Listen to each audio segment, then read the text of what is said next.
Winston and the Beard, still in Whittier. We came through the vehicle tunnel, and then I came through the foot tunnel to see what was on the other side.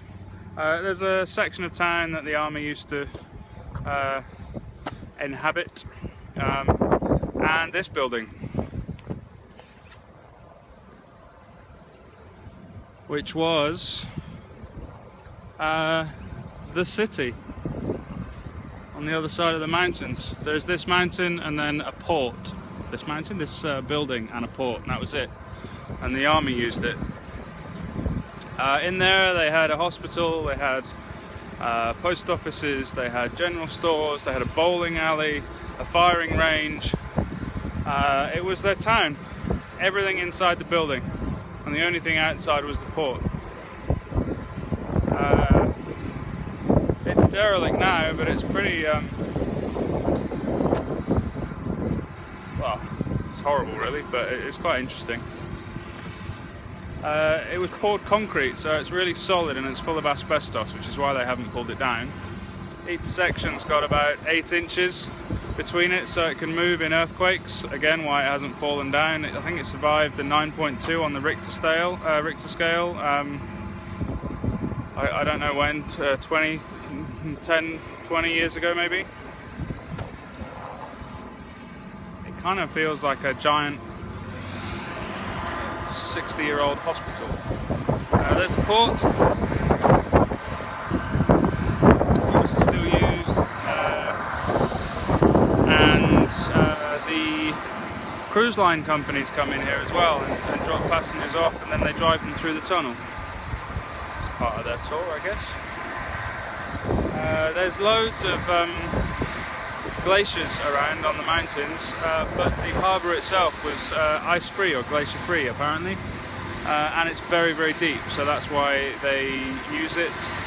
The boats here still have massive solid hulls though. What's it called? I think it's called the Buckner Building, after an army man. What do you think, KP? I don't know what to think. Absolutely no idea.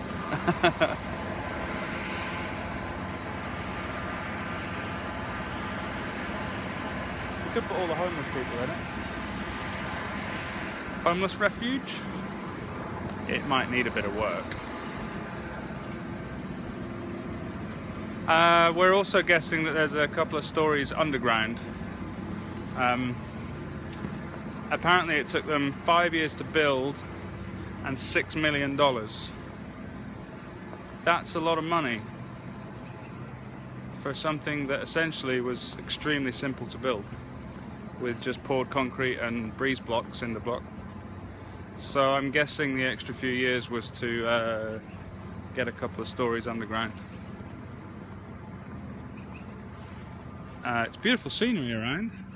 You can't see the tops of the mountains at the moment, but normally covered in ice, big waterfalls coming down, lots of streams.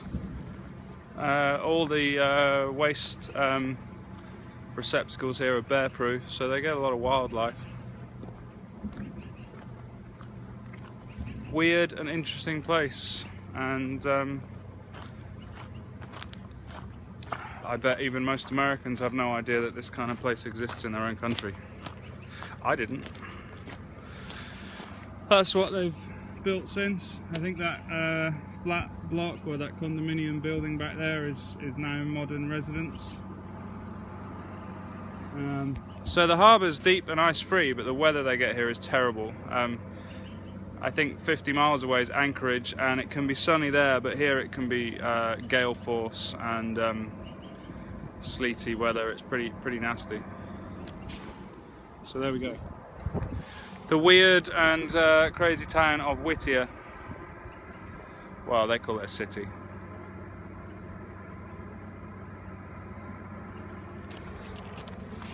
What, through a tunnel a couple miles long maybe? A bit like going to France. It's not. There we go. Cheerio.